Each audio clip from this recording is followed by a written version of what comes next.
animal porteur de mythes et de légendes, le cheval possède un pouvoir d'attraction unique en son genre. Fascinant tant les artistes que les conquérants tout au long de l'histoire, le cheval, des plus charmants poneys jusqu'aux imposants percherons en passant par les adorables ânes, est aussi un ami naturel de l'enfant. Il fédère donc toute la famille et particulièrement dans l'Orne, tant y est vaste le choix des activités hippiques plaisantes aux petits comme aux grands. Il se presse notamment à Mélisane qui fabrique des produits artisanaux au lait d'ânesse.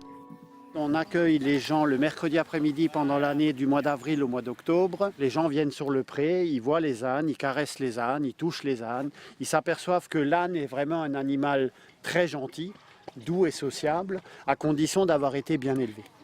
J'élève des ânes pour avoir du lait, donc chaque mère a un petit, c'est-à-dire qu'on a environ 5 naissances par an pour avoir du lait. Donc après, une ânesse va produire son lait. C'est un lait qui est très bon pour les peaux fragiles, sensibles, voire à tendance allergique. Le lait d'ânesse est transformé en savon et cosmétique au lait d'ânesse frais bio. Il paraîtrait que Cléopâtre se baignait donc dans du lait d'ânesse et qu'elle aurait eu un troupeau d'environ, ils disent environ 700 ânesses pour lui remplir sa baignoire tous les jours.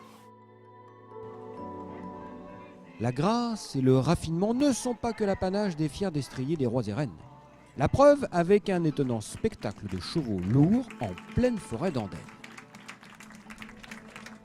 L'idée, c'est avant tout de préserver les chevaux de trait, de montrer que le cheval de trait, c'est pas soit un cheval qui est purement un cheval de traction ou purement un cheval de boucherie. Donc c'est vrai qu'après le travail dans les champs, on l'a souvent cantonné un rôle pour la boucherie. Et l'idée qu'a eu mon père dès le début, c'était de montrer que ces chevaux-là étaient capables d'autre chose.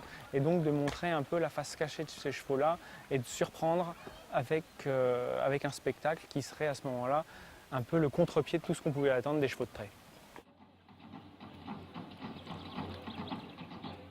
C'est avant tout une aventure familiale, donc c'est la volonté de développer un territoire sur lequel on a vécu, sur lequel on a grandi, et un territoire qui vaut la peine d'être développé. C'est une vraie gageure, mais ça fait aussi partie du plaisir.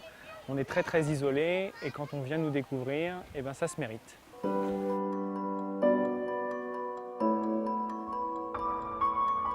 En plus de la découverte et des spectacles, l'Orne présente une pratique nombreuse avec plus de 5000 licenciés dans le département à la Fédération française d'équitation. Les plus jeunes peuvent même profiter de séjours d'une semaine au cœur d'un club, une expérience pour les enfants inoubliable. Alors ils font beaucoup de rencontres, et puis il y en a qui gardent des liens.